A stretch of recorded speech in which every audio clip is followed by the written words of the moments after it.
niya, natulog po siya. Ayan. Bukakang-bukaka po siya. Ay mga baby niya. Po isa, iyakin. Ayan. Naligo po siya kaya mainit po kasi panahon. Kaya yun, masarapan po niyang matulog. Ayan. Kasi bagong ligo siya. Namiyak po ang kanyang mga bebe.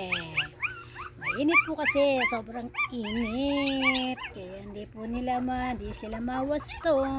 Naiinitan po sila. Nya, ika po niya, ayan. Tulog ang kanyang mama. Tihaya po siya. Ayan, nakakap niya yung kanyang mga bebe. Ayan. Like naman ako dyan. Pa-share naman mga sir, madam. Pa-share.